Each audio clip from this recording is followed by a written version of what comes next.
So if I could have your attention, please.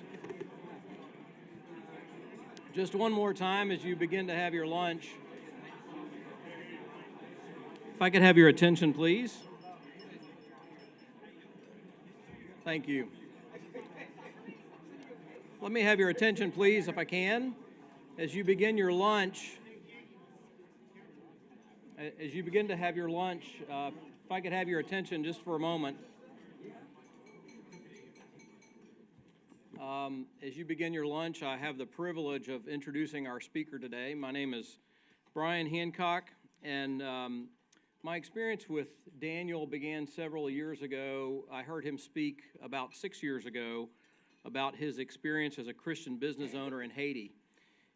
As an American Christian who wants to help the world around me, I have always struggled, as many of you may have, with my efforts and resources, and actually wondering if they're actually doing any good or if they're really about me feeling better about myself. For me, Daniel's story has become one of the stepping stones to a complete change in understanding of how to help the world around me. Daniel Jean-Louis, if you have taken a French class, as I have not, it is not Daniel Jean-Louise, as we would say here in Alabama, although when he checked into the hotel a couple of nights ago, he did introduce himself to the hotel clerk as Daniel Jean-Louise, knowing that in Alabama we would not be able to understand him. Since 2000, Daniel is a Haitian entrepreneur with a passion for job creation. Since 2013, his investment firm, Bridge Capital, has provided debt and equity investment to Haitian companies seeking credit or working capital. In addition, if you ever visit Haiti, he owns Trinity Lodge, which is the #1 ranked guest house in Port-au-Prince, according to TripAdvisor. Daniel is also the author of this outstanding book. This is my copy. You may not have it. I have read through this 2 or 3 times. From Aid to Trade, you can get your copy from aidtotrade.org. This is an outstanding book with economic principles, but also some practical stories of successes and failures of businesses attempting to break the poverty cycle, especially after the 2010 Haitian earthquake.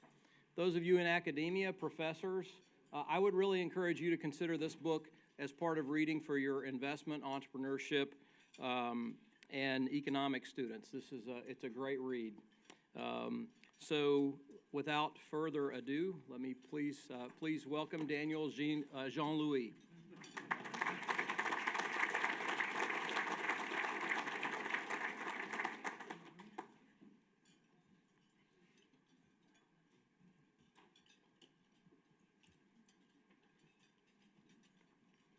How are you guys doing today?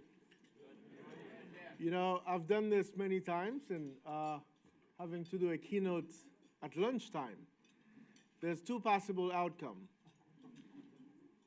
People like the food and ignore you completely and focus on the food, or they don't like the food and then they're angry at you. So that's the third option. The third option, Matt Stunhag last night brought that to my attention, is neither of the 2 options happened, and they just throw the food at you because they don't like your face. I don't think we should let Matt Stunhag back in here. He should be banned. Trouble. I'm going to start with a small video that highlights some of the traits of what we're going to be talking about today. If you guys can focus, it's going to appear in either one of the 3 screens here, and then after that we'll have our conversation.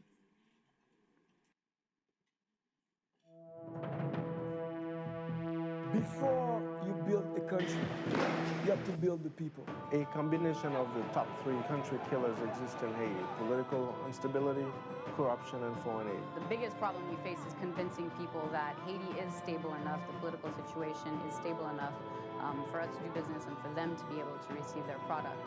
When your economy is philanthropically based, basically there's a problem. You cannot be based on philanthropy. What I think is lacking is that the aid is not coordinated. They don't see the benefit of helping out local companies. Why doesn't foreign aid help out a local company to make it sustainable? Foreign aid is the top killer because it invades entrepreneurial space. There is an NGO doing something in almost every aspect of life in Haiti. If you can work with a company in Haiti that is creating jobs, you support that company to create even more jobs by buying from them. Macroeconomics numbers don't really mean anything if you don't have the right people in place. But you need a business that allows people to grow within their own abilities, to be the leaders in a company, and that becomes sustainable. More investment and less aid is the key to changing Haiti. Our government, they keep saying Haiti is open for business, Haiti is open for tourism. We need to work, make it safe for people to come and invest and come and visit. I hope that the people that are in government realize that it is their efforts that really can help this country move forward. We cannot let the problems stop us. We are much bigger than our problems. I believe that. Despite these crippling challenges, Haiti does have businesses. The solution is to help them expand and attract enough foreign and direct investment into the country to reduce the unemployment rate to less than 20%. This transformation will be beautiful.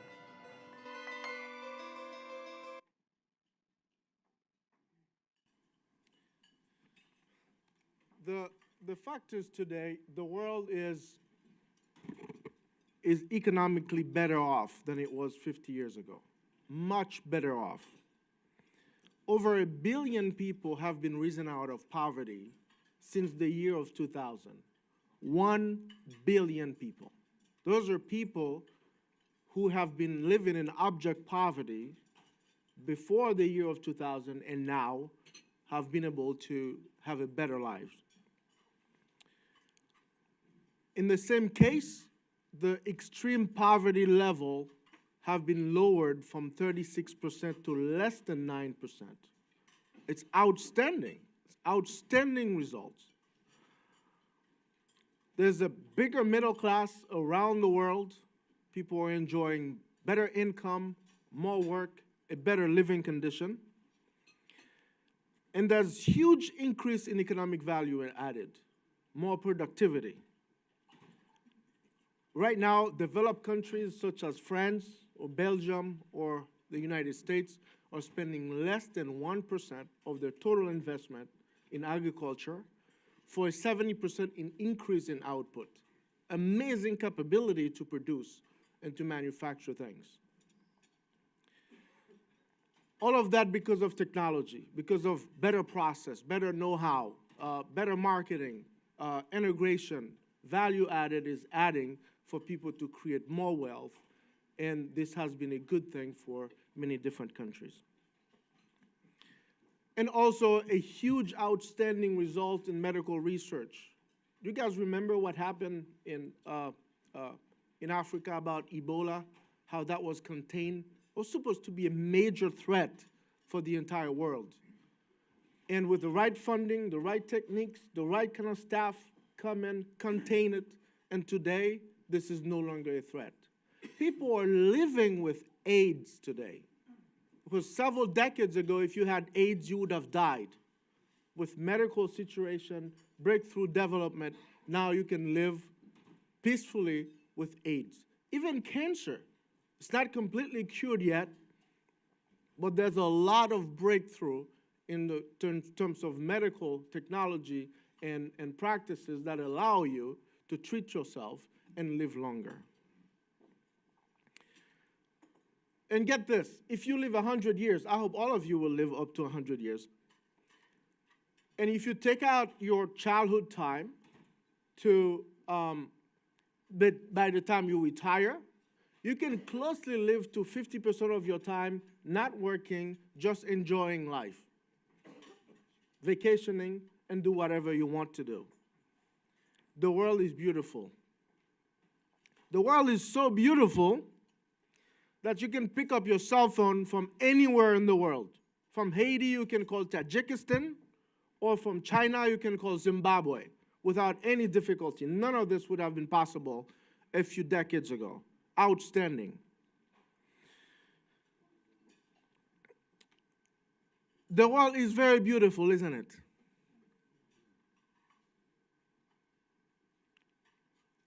Today, what we call, in my opening here, I talk about how extreme poverty has been lowered from 36% to less than 9%. The world is very beautiful, but for the last remaining percent. For some reason, that 9% we call the last mile of those countries that live on the edge. For some reason, traditional investment that have been leveraged into countries like China, India, Vietnam, South Korea, even today Kenya, that have creating a massive amount of wealth in those countries, don't seem to have any effect on the last mile countries for some reason. Today, extreme poverty has shifted geographically. It's a matter of countries in South Asia and Southeast Asia who used to live in poverty when China came out of the Great Leap Forward, very poor, an agrarian society, now completely industrialized. Now, these countries used to be living in extreme poverty, now have shifted from Southeast and South Asia entirely in Africa. When you talk about extreme poverty today, you're talking about one specific region in the world. It is sub-Saharan Africa. By 2050, 40% of people who live in extreme poverty will live in 2 countries alone.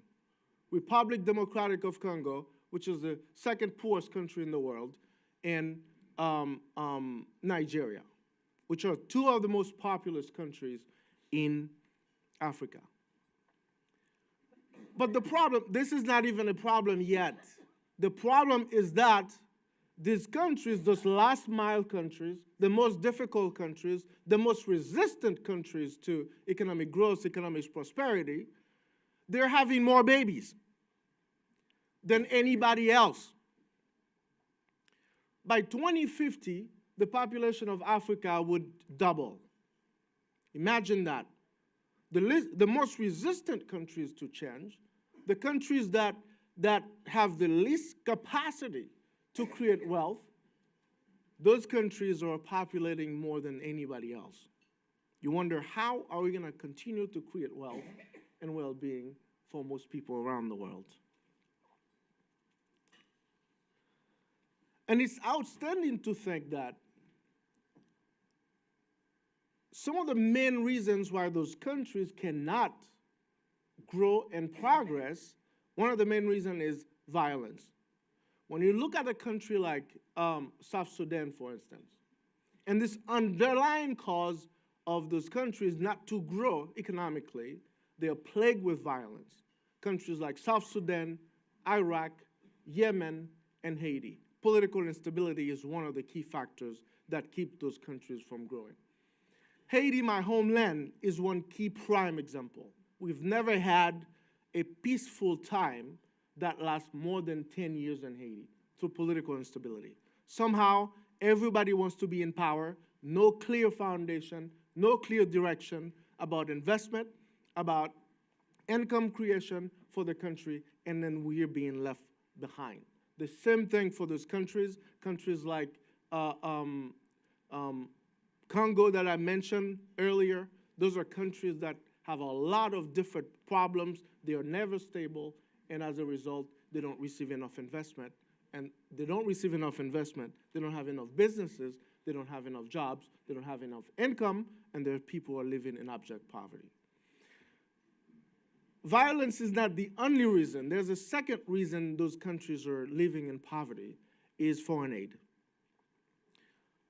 I am very close to the question of foreign aid. Many times I have to do these discussions, I have to say, look, I have nothing against people who are practicing foreign aid. I love them. They have nothing against people like Haiti. We love each other, except that within that love, we have to come to the understanding that there are some practices that have been going on for a long time that have yielded almost zero result that needs to be evaluated, think through, process, evaluated, and come with a different strategy. In the year of 2010, Haiti was hit by a crazy earthquake, devastating earthquake. And over 250,000 people lost their lives, and over $12 billion of loss in GDP.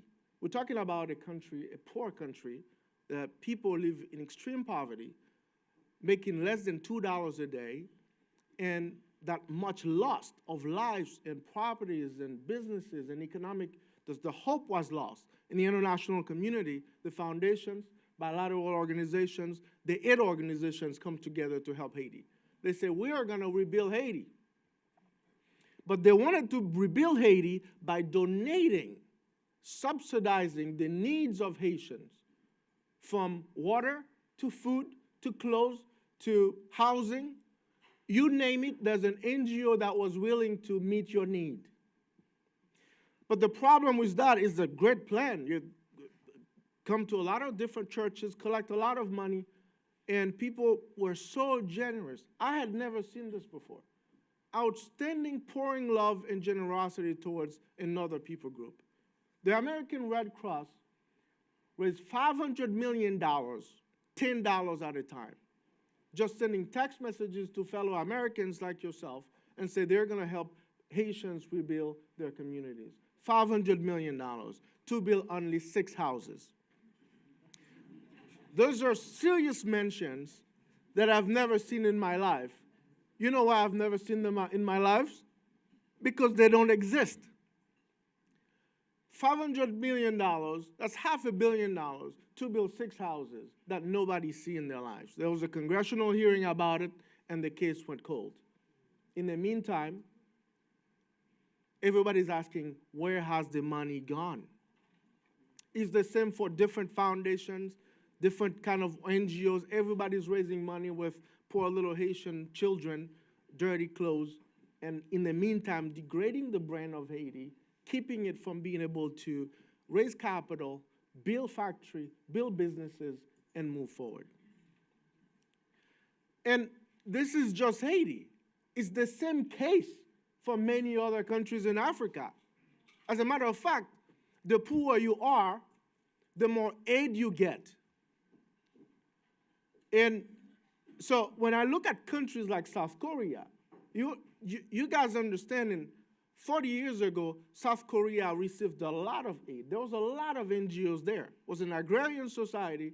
There was no industries there. Came out of a war, very poor, and this country was receiving a lot of aid. As a matter of fact, in the 1960s, Haiti made a donation to South Korea of $10,000. How crazy is that?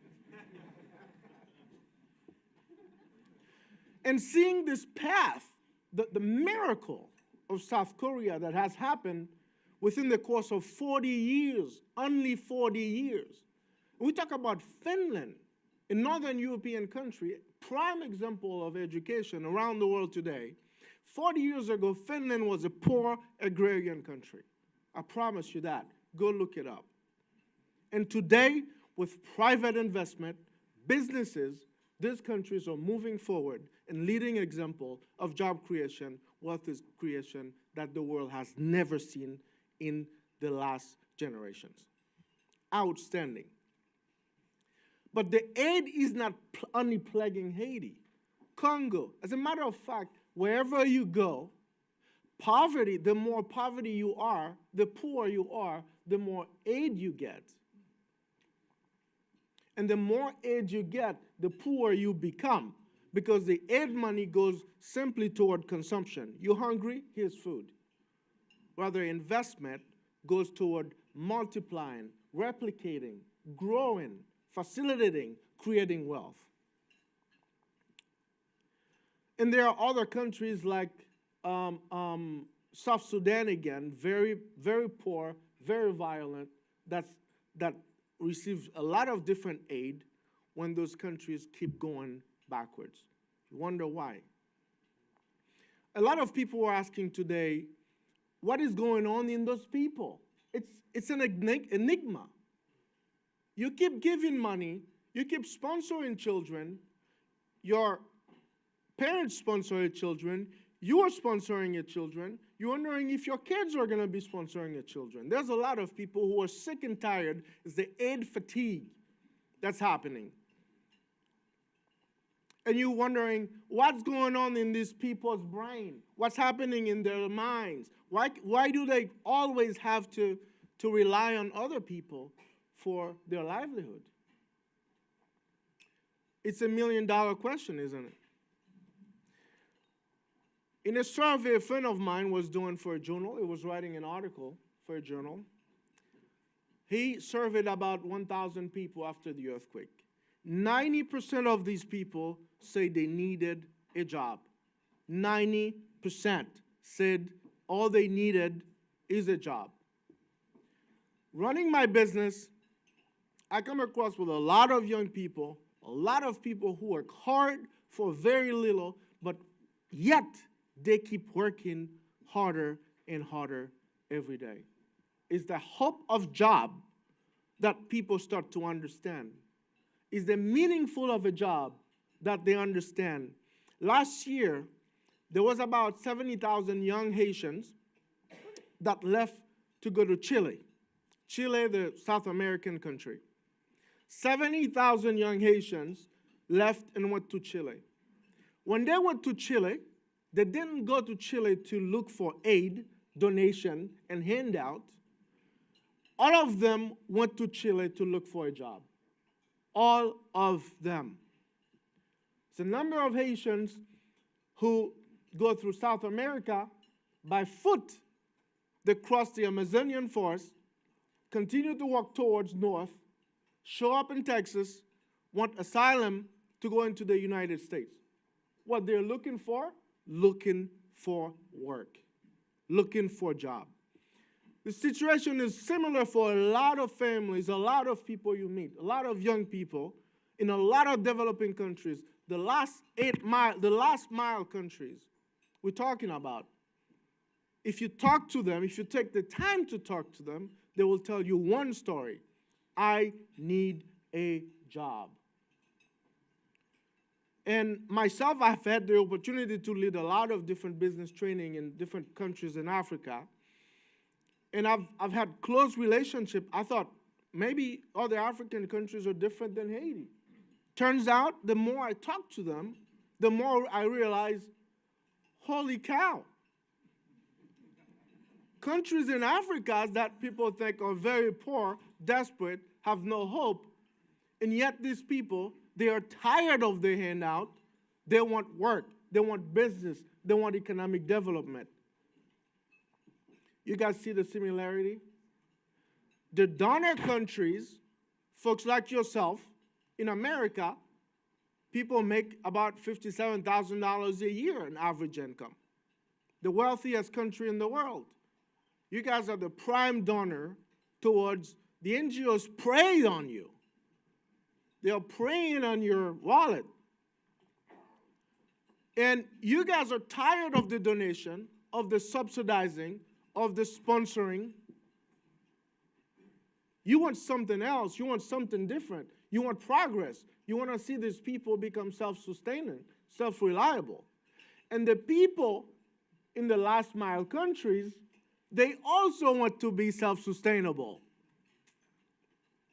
But somehow, we both want the same thing, but continue to practice the very opposite thing, and that one thing that brings those people to their knees again and again. So what's going on? What's happening? You would think there's not hope for the last mile countries. Political instability, corruption, and foreign aid. Haiti is one of the most corrupt countries in the world. Being in the Transparency International Index, 157 out of 175. The Human Development Index, we just lost 4 ranks in the Human Development Index. All that aid that goes into that country, you would think it would improve people's life. It doesn't. It's a clear answer for now.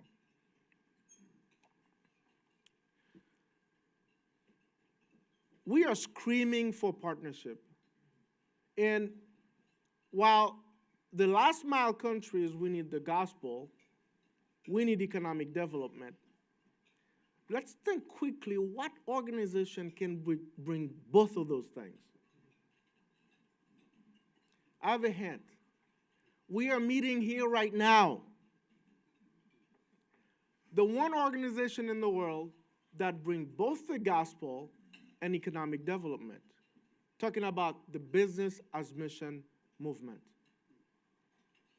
Now, the extreme poverty has shifted from Asia to only be present in Africa. Would it be interesting to see many different BEM businesses moving towards those areas, exploring different business opportunities? What is the role of the BEM businesses, of the BEM concept, of the BEM movement to help people getting out of poverty? Today, there are several things that those underprivileged countries, the last mile countries, are looking for to help them bridge the rift, the gap, the problem that no matter how much is given, is donating, they're still there. The first problem is connection to be solved. Outstanding opportunity. I know you've seen in this video that we're producing a documentary, several businesses in Haiti that are ready to export, that are ready to be scaled. We are less than an hour of plane ride from the most developed, the richest countries in the world, and yet so disconnected. My company, Bridge Capital, started with $1 million with investors from Texas. I said, well, from Texas. They're not afraid of this little charade that's going on there. This capital is afraid of political instability, not for those guys. Talk to them. Look, we're going to start this company with $1 million. Start with a loan portfolio, and now we're moving into equity investment to work alongside businesses, focus on export. Export. Why? Because what has happened in China, in countries like China, for instance, they start with a very low purchasing power. A lot of companies in wealthy countries move in there, providing jobs for products to go back into those countries. In the meantime, those people have received a good amount of income, allowing them to grow themselves and become a self-sustaining and grow their purchasing power for their own product, becoming an engine of growth, an economic engine of growth for themselves. That could work in those countries, especially in Haiti. Being able to connect these companies, the ones that are ready, connect to a better market, because with less than $2 a day, the amount of jobs, incomes that are needed to get Haitians out of poverty, there's not enough purchasing power there to sustain that many businesses. Are you guys with me? The math doesn't add up. You need to create 1 million jobs, and you need 10,000 businesses that hire 100 people on average. How many people will have purchasing power to sustain the 10,000 additional companies in that country? It's just not there. But if those companies exist there, providing the jobs, but focus on a different market that have the purchasing power, then they will create this bubble, this cushion, this area where these people have purchasing power, and they can buy now and create an engine. This is like jump-starting a car. This is reboosting something. Then you need a foreign element that goes there to help it, to provide an extra energy that can help it reboost and keep moving forward in a sustainable way. Connection is one thing. Wouldn't it be beautiful if we had several BAM businesses that specialize in connecting businesses? Look for the businesses that are ready, manufacturing, that are needing standard, best practices, standardization, ISO 9000, different specialization that are needed for those countries to export. Wouldn't it be beautiful if several of those BAM businesses were specializing in reaching out to those businesses and help them connect. The last 8 miles, do you know a very resistant strain of TB?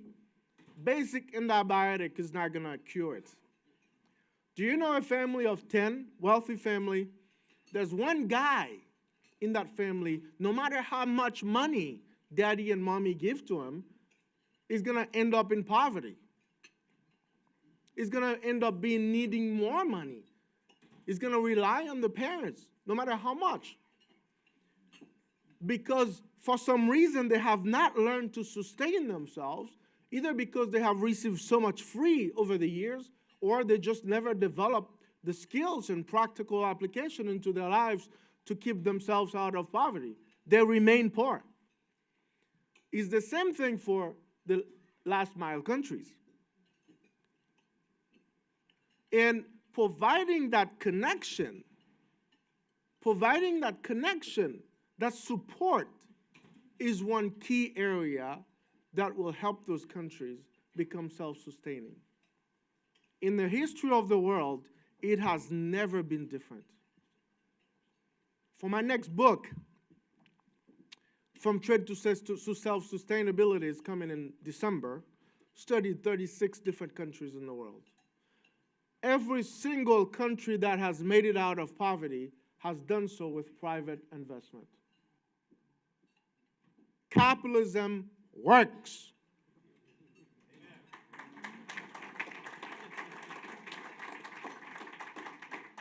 It has worked for communist China. Let's face it. What's gotten China out of poverty and communism is the introduction of capitalism, profit maximization, customer satisfaction are the key element that get those countries out of poverty, with good rule of law, good conducive environment for those capital to grow and accumulating wealth. For some reason, this underlying fact, truth, need to be sound, clear into the BAM businesses, into the BAM movement. Tired of the next coffee shops. We're not equating the BAM movement to coffee shops that even Christians don't buy from.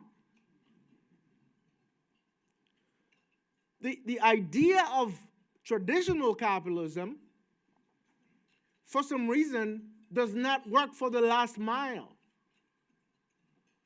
After World War II, the World Bank has extended a lot of loans for European countries, has worked, has gotten a lot of Europeans out of poverty, and they have taken that same model, applied to countries like Haiti. It didn't work.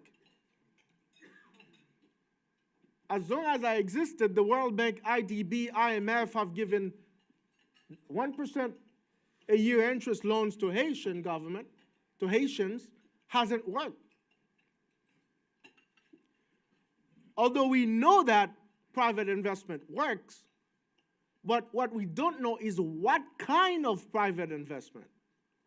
The idea of innovation, the idea of finding out, the idea of what kind, at what time, of what partners, are the only questions that left to be answered. The underlying question is not if private investment will work. We know it will. Because every country that has gotten out of poverty since the history of the world has done so with the accumulation of capital. I start my company with $1,000. Over the year, I make $1,500, and I make 50% of return on my investment. Hallelujah.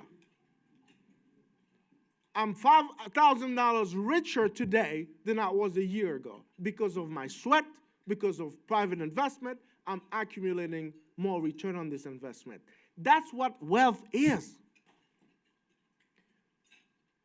Well, we're a BAM country, we're a business country, we're not putting profit first. We're full of it. Profit is the underlying condition for any business to grow in any society. It's never going to be different. Profit maximization, customer satisfaction as two underlying foundation of the businesses, and then the rest of it can be done. As long as we have a BEM movement strong, clear, recognition of those problems, of those opportunities, we will be more armed, we'll have more strength, we'll have a different model than the traditional capitalism to go work with the last mile. Let's face it, extreme poverty is not in China anymore. Statistics have proven has shifted toward Africa. What are we going to do about it? Aid is plaguing Haiti. What is the BEM movement going to do about it? How are you going to come alongside of people like myself, Franz, Mallory, who are working in Haiti? If we go with the traditional capital that does not work well with violence, with corruption, it's not going to work. If we go with the mindset of the traditional way of doing business, it will not work.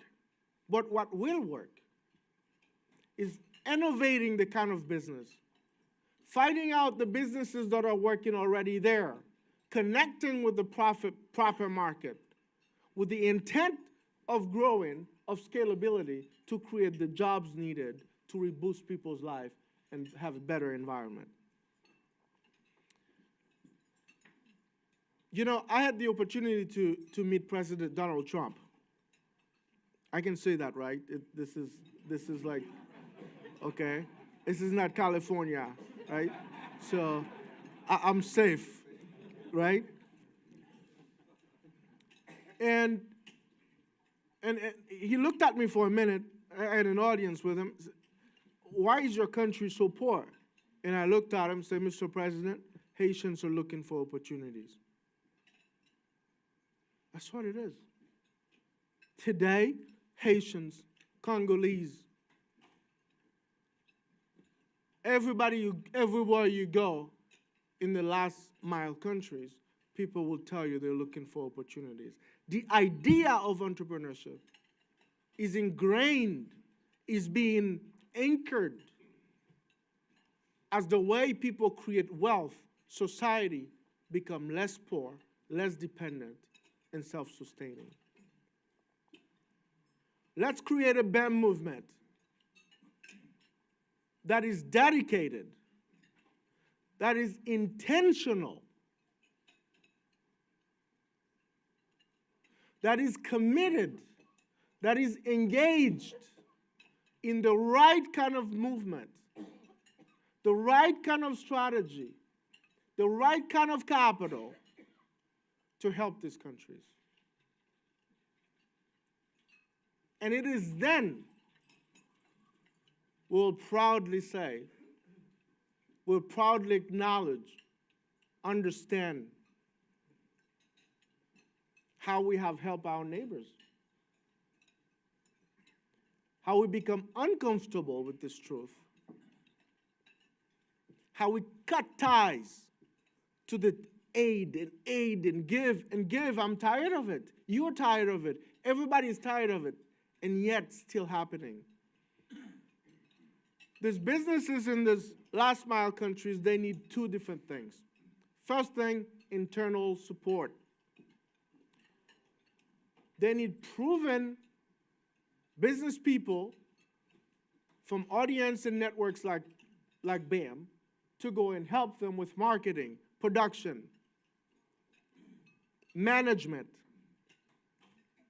human resources. They need that. They need a boost. They need a friend. They need hope.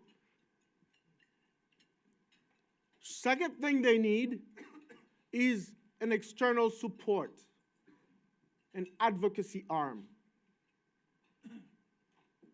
If you live in Haiti, you live in fear. If I speak against corruption, is the government going to go after me? I've gone all over radio in Haiti. I said, the government people are corrupt. They need to get out of power. And then I go home and my wife said, oh my gosh, we're going to die. Need an arm, support, strong outside forces that come alongside of us that stand against corruption in a clear voice. We're not there to bother anybody. We're here to make a statement. We're here to make it clear. We're here to support these businesses that with the corruption going on, will never have a good brand, will never have the adequate capital, will never get out of poverty. And this external support is not only going to affirm these people in their belief, because there are a lot of companies in Haiti that do not participate in the corruption, that take a stand, that stand tall. But what is one guy in this whole country? What are 10 guys? Without the support, without the strength, the additional strength that can come from movement like this, they will be discouraged. That is a calling for the BAM movement. That is it. To advocate, to support, to come alongside. And we are already doing that, but we need to multiply that by 1 million to grow with the good news of the gospel that we are here to support, to take a position, to help you increase your production and gain strength and serve God with dignity. And today I bring you a discomfort message. A message maybe that will vanish in your mind, or a message that will stay with you. That there are opportunities in those countries, and there are people willing to pursue those opportunities to create wealth, but they are not adequately supported. And this is an opportunity for us to connect as brothers in Christ, to do the right thing the right way at the right moment. The democratic system in Haiti is being reinforced. In my life, I've never seen yesterday, there was a large protest. Over 10,000 people marched the streets to require transparency, to require explanations how the government disappeared $3.8 billion in the course of less than a decade. The young people are affirming their position. They see the idea of liberty that is being spread, of wealth that is happening in different countries. It's almost impossible to live in poverty today, to live in extreme poverty. Do you know how much hard you have to work to live in extreme poverty?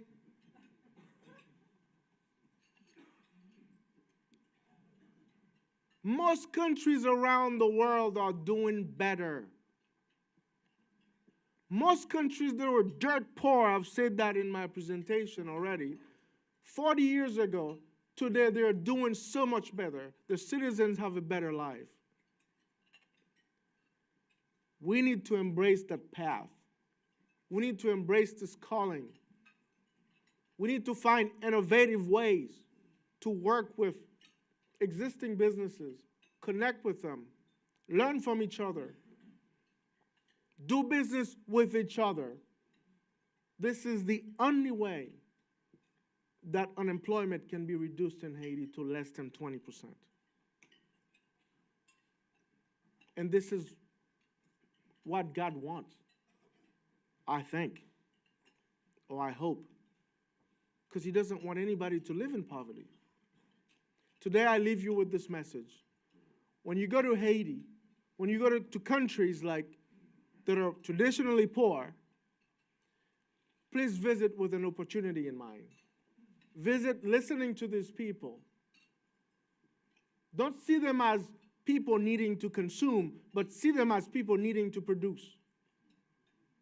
People needing to raise themselves out of poverty. As you start changing your mindset, you start changing your interaction with them, and this will produce a much better outcome.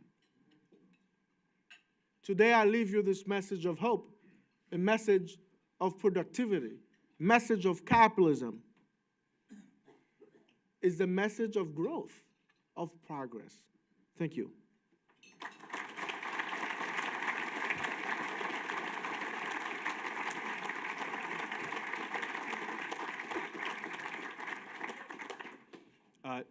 Daniel, thank you for doing this. I want to ask a couple of questions of you because I want to give a few people a chance to keep eating. But if any of you have a question in the audience that you'd like to ask of Daniel, please raise your hand and speak up, and we'll try to have him answer. Does anyone have a question or anything like to know? Scott? Daniel, how much money does it take per month or a year for somebody in Haiti to become self-sustainable? Right now, the minimum wage is $5 a day. Normally, a salary between $500 a month in a job would help people live better lives. Is that sustainable? Yes. 500 a month? Yes. I mean, we're not talking about big lives. We're talking about people that are coming out of poverty, okay? Establish companies that pay people $500 a month, they would have a better life. Vip, your question?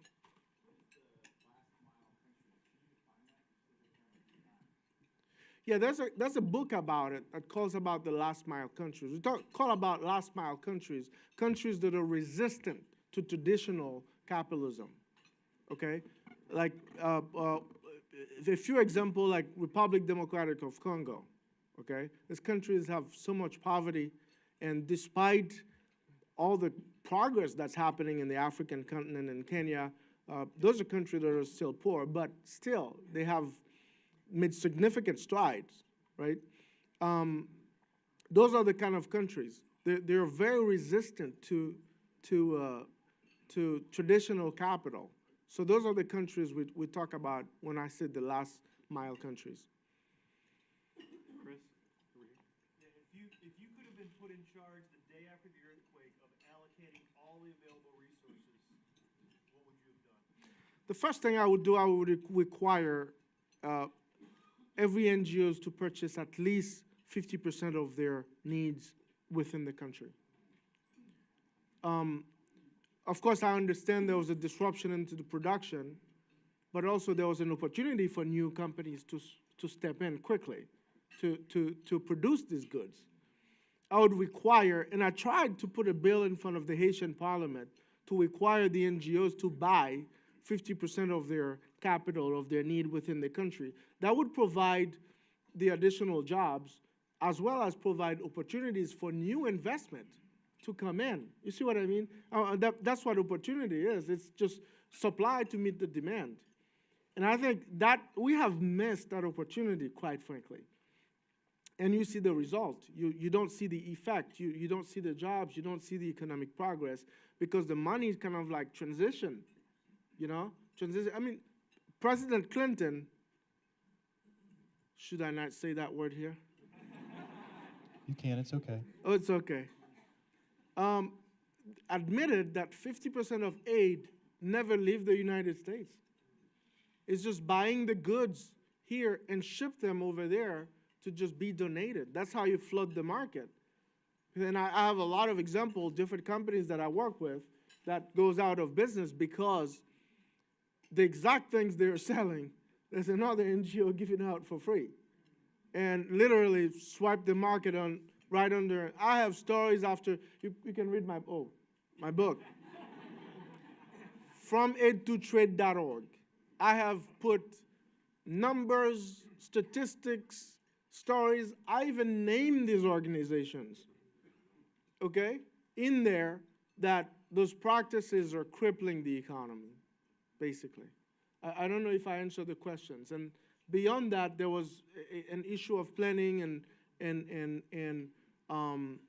use that as an opportunity to bring a better environment. The people that are mostly in need didn't find that aid because they're too vulnerable And there's a lot of things, predators out there that are just like crippling the system and pocket it themselves. And I mean, I'm saying all this. Haitian government is not easy to work with, you know? It's a matter of finding the right way, the right leverage. You know, business people, I can use this word, the right leverage to get the most done out of this delicate situation. But definitely it would be #1 priority, support to local businesses. Jace, what's your question? Every time I've brought input into Haiti to the border, it's always disrupted. Every time. How do you see us overcoming that in order to increase manufacturing? Because honestly, the country itself doesn't have enough natural resources to build manufacturing. So you're saying how to bring imports in? I'm doing this because we're live casting this, so I want people to know on the live cast what the question is. Right now, when I'm speaking to you right now, I'm leading a project that to build an industrial zone, a free trade zone. If that works, we have the land available to do it within 2 deep sea ports. There are already manufacturing happening in Haiti. There are companies manufacturing in pharmaceutical, sell it locally. I have a friend who owns a company that does that. You see in that video we shot, there's this girl that I was showing me, a company that manufactured transistors, 100% shipped to the U.S. market. There are a lot of manufacturing happening in Haiti. It's just not enough, okay? These companies, they have, and that company you saw exists for 30 years. And there are mattresses companies, there are different companies that operate, but it's a matter of learning from these companies. What have they done that is, because in Haiti today, there are incentives. You can get incentives to get all your raw material in free of charge, free of duty, and depending on what you make, you can get it out free of duty.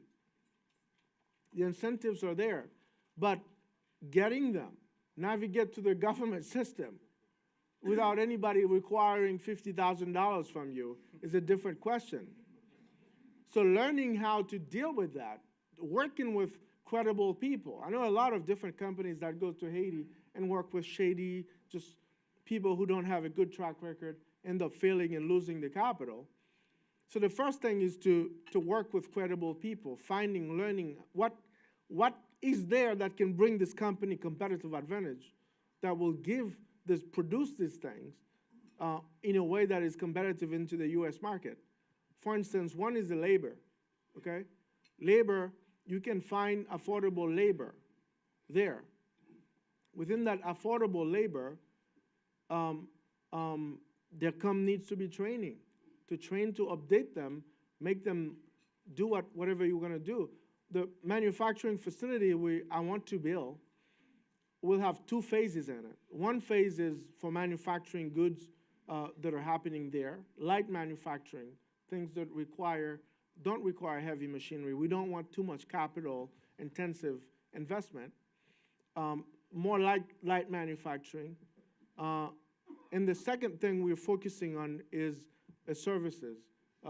Maybe outsourcing, like it's done everywhere in the world, like India, where people sit around a call center and help other people with tech. There are a number of young people now that are traveling, that are learning English, that understand computers.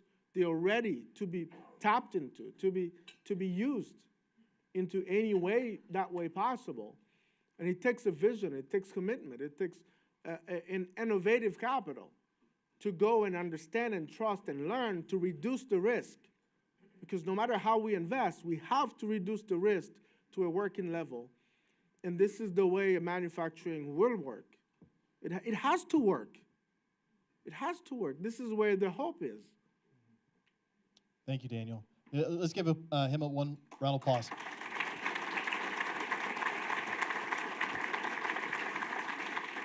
Thank you. So we have, we're sorry that you got your meals a little late. We hopefully that you enjoyed them.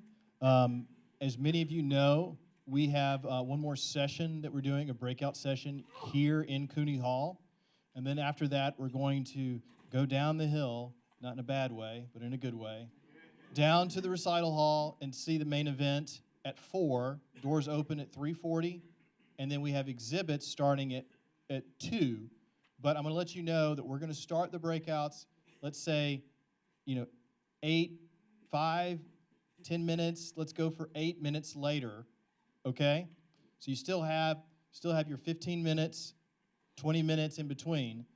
But what we'll need you to do is we'll need you to have fun congregating, enjoying, chatting with each other more outside the room than inside the room, because they're going to need to clear some of these spots, move that barrier, and set up for these sessions, okay? If you have any questions about where the breakout that you'd like to be at, they're in those green books that you got in the morning. They're also on your name tag on the back. And then there's some other people that are probably highly capable of helping you as well. I know some of them. I can't point them out. There's so many of them. Chuck is one, and he's raising his hand. Chuck has a housekeeping item for the panelists to be down in the recital hall at 3 o'clock. Host committee for the Lions Den and Cedar Works. We need you in the recital hall at 3:30 because you're going to help wrangle all these people plus another 100 more when we open the doors at 3:40, because we will start on time and we will end at 6 on the main event, okay? Thank you all for coming. Look forward to seeing you. Thanks for living out.